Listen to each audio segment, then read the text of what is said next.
Samot-saring sementeryo sa Kapihan pinaiimbestigahan ni Senator Bato de la Rosa. Inihayag ni Senator Ronald Bato de la Rosa na kasama nilang imbestigahan sa susunod na pagdinig sa Senado ang tungkol sa nadiskubreng libingan sa sitio Kapihan sa SBSI. Ayon kay De La Rosa, chairman ng Senate Committee on Public Order and Dangerous Drugs, nais nilang malaman kung pinapayagan ba ang SBSI na gamitin ang lupain doon bilang eksklusibong libingan para sa kanilang grupo.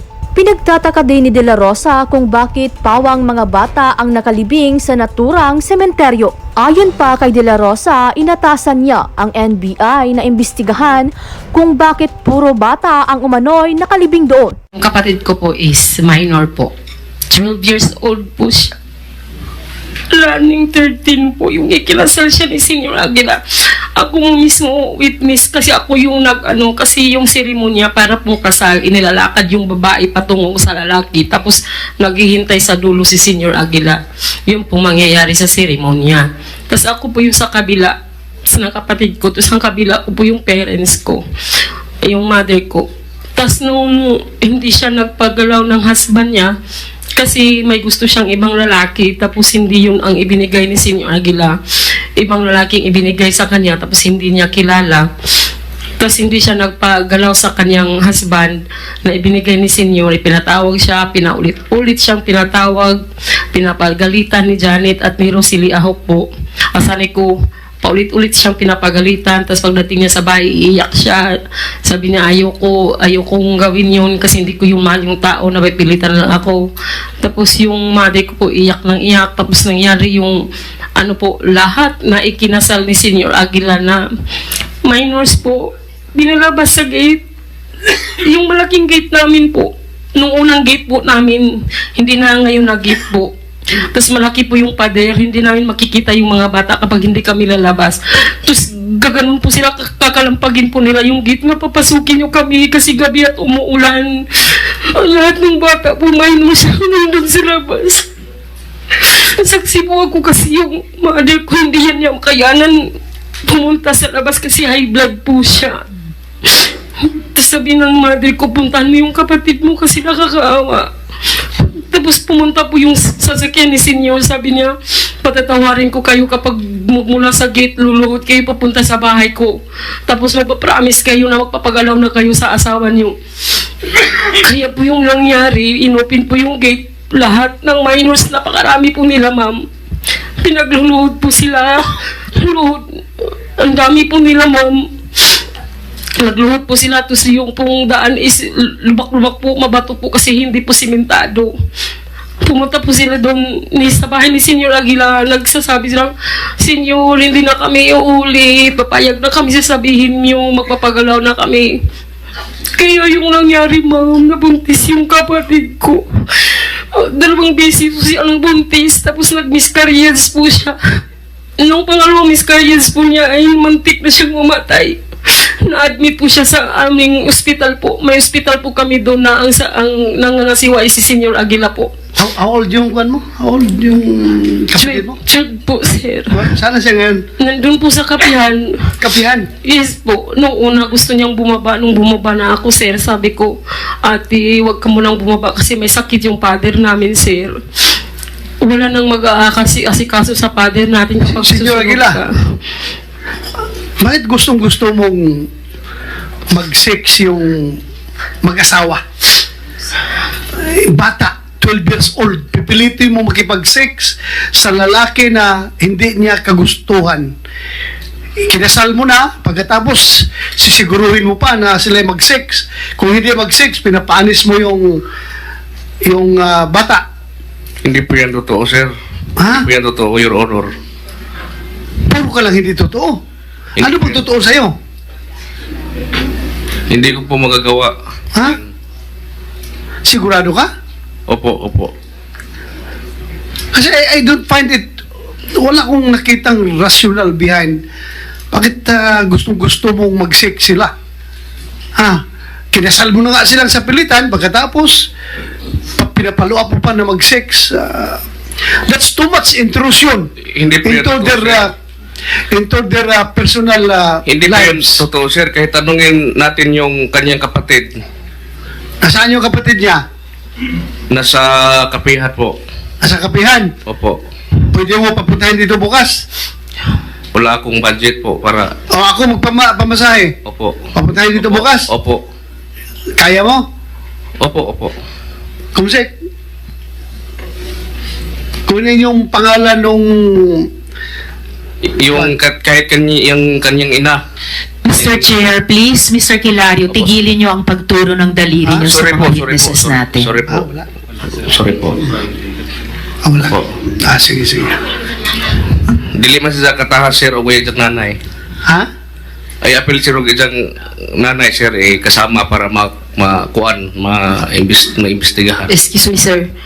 Kaya gusto niyang isama yung mother ko kasi yung kapatid ko pinapagalitan ng mother ko. Sabi ng kapatid ko, ate, kapag hindi ako magsisinungaling, ako kukulitin ako ni mama. Ayun mo sinasabi niya. Ayoko magtalagta talaga sa media, pinipilit ako magsinungaling laban sa'yo. Hindi mo siya nakababa kasi yung father ko may sakit, sir. Namatay po nung May 29, inilibing nila, hindi namin pinakita sa amin. Yung kapatid kong lalaki, sabi ko pa, bakit hindi niyo kami nirespeto bilang kapatid? Sabi niya, ayaw po kasi ni Senyor Aguila na ipalabas yung bangkay ng ama natin, ate. Ayaw kayong papakita kasi nag-witness kayo laban sa amin. Kaya ayaw ni Senyor Aguila ipakita yung patay lawas, yung patay ng ama ko, nung dead body po ng ama ko. Inilibing nila, hindi namin alam kung saan, sir. Yung bumasagin sa amin, sir, bakit kayo ganun? Saan yung nilibing yung tatay niya?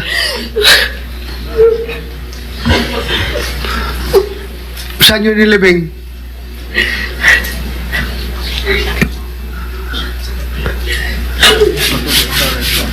Saan? Sa sa cemetery. Cemetery kayo doon? Opo. Ano kinamatay nun? May sakit sa baga po, sir. Sakit sa baga? Oh. Ano po, sir? Ako, nung bumaba ako, sir, yung pera po na nung inipon ko po, nung bumaba kami, nakatrabaho yung husband ko sa jail po, sir. Pag uwi po niya, may pera po kami.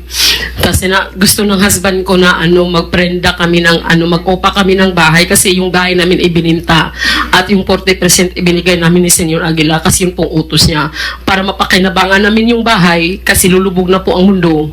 Ang titira lang is yung kapihan. Mas mabuti yung ibinta na lang namin yung bahay para mapakinabangan namin. Tapos yung 40% kinukuha mo? Yes po. Ibinta lang bahay? Tapos nung bumaba na ako, sir. Dali lang, dali. Yes po. Ano, kinukuha mo? Hindi po, sir. Ha? Sino kumuha ng 40%?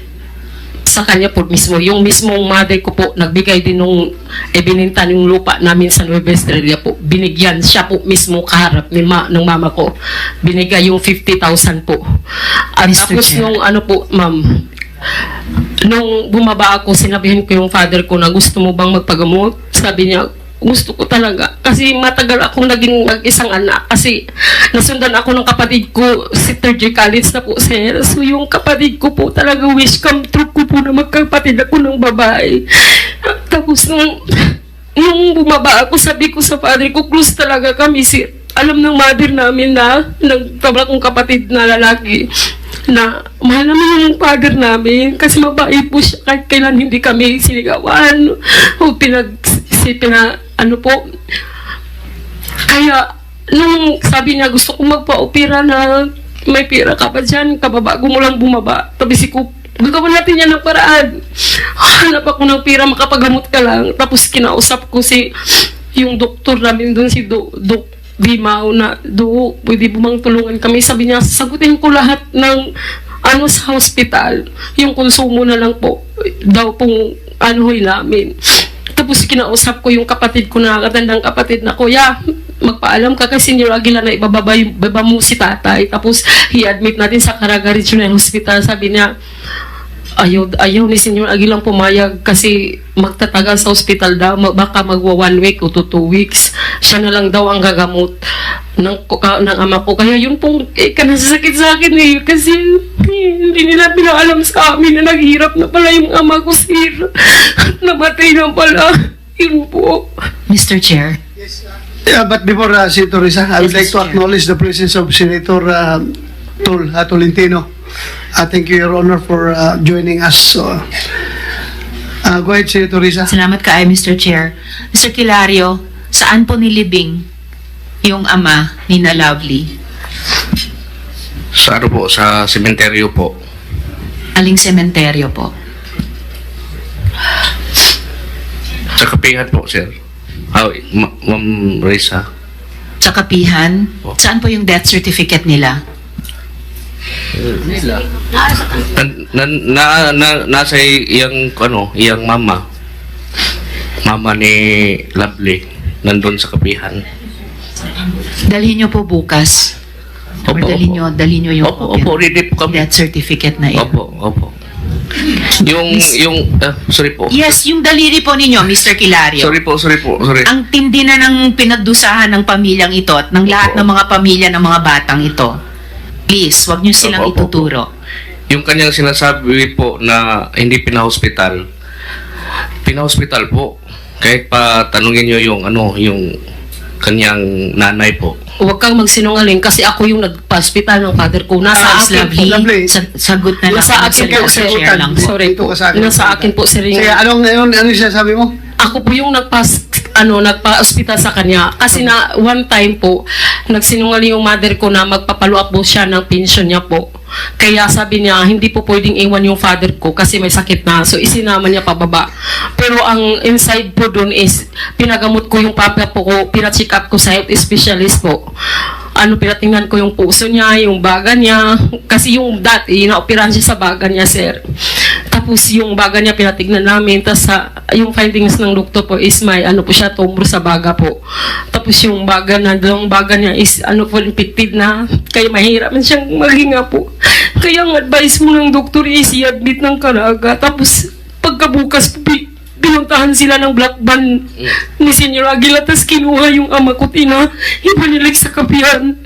Yung po, Miss Lovely, yung black van na sinundo po sinabi ni sila sa Jeng barangay Binawi sa Tarok matatanda, po compound ng Surigao del Norte. Sinundo po sila. pinagsundo saan, ma'am? Yes po. At ibinalik po ng kapihan po yung ama ko. Magmula noon hindi ko na nakita. Nabilitaan kong inilibing na po. Yung ama ko, hindi naman nakita mo. Yes, Mr. Chair. Pabalikin mo natin yung composure ni Lovely, no? Paki-plus nga sa kwan, yung picture, Jo. Saka Mr. Chair, for Yes. the record lang Yes, at go ahead. this point, tawag pansin yung isang sinabi ni Miss Lovely na yung tanging ospital dun sa Kapihan, si Senyor Aguila ang nagpapatakbo or namamahala. So yung tanong na lumalabas sa isip, bakit doktor ba sila? And then tawag pansin din po, Mr. Chair, yung 40% na kinuha dun sa proceeds ng pagbenta ng bahay ni na Miss Lovely. Yun lagi, Mr. Chair, ang lumalabas na porsyento na di umano kinukuha ng Socorro Bayanihan Services sa ilalim ni na Senyor Aguila. Whether sa 4Ps or sa senior citizen or sa Typhoon Odette Ayuda, pati po sa may isa pa, AIX. Kaya nga po, iniimbestigan na pati ng DSWD yung pamumorsyento ni na Senyor Aguila sa mga social protection funds ng mga tao sa Kapihan, Mr. Chair. And Thank you, Mr. Senator Risa. Yes, Mr. Chair. Last follow-up question lang. Kay Senyor Aguila, registered po ba yung sementeryo kung saan sinabi nyo inilibing ang ama ni na Miss Lovely? Si board member to na lang yung kung sasagot. Sige, go ahead. Mr. Galanida.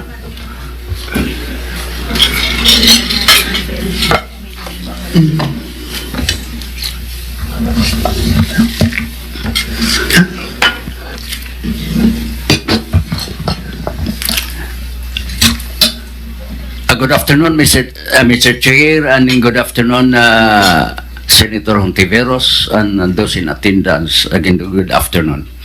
Ako po ay si Mamerto Di Galanida, 82 years old, dating Schools Division Superintendent, dating Mayor for 3 terms ng Socorro, at dating Provincial Board Member ng Surigao del Norte for 3 terms.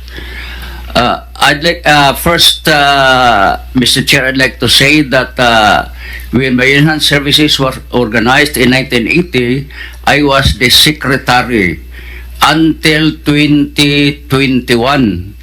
Then, when I was elected as vice president of the association, upon endorsement also of our former president, Rosalina El Tarok. Si Rosalina El Tarok po ay half sister ko. Kasi po ang asawa ko ay sister niya.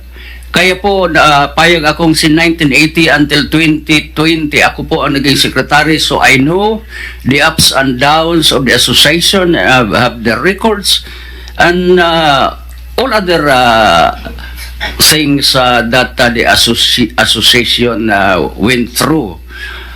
First, Mr. Chair, I would like to... Sandali lang, para matuloy-tuloy tayo ha. We'll give you the floor mamaya kung anong gusto mong sabihin, pero just direct to the point, yung tanong ni Senator Risa, kung yung cemetery doon ay rehistrado ba yun sa gobyerno? Yes, let me answer this way, Mr. Chair. Ang sementeryo ng Barangay Siring is around 3 kilometers from our sitio. Tanong ko na ito, kadali naman. Kadali naman sagutin yung tanong ko kung kaya po, rehistrado ba, hindi? Kaya po gusto pong ipaliwanag kung ano Ay naku, kailangan ba bang paliwanag yung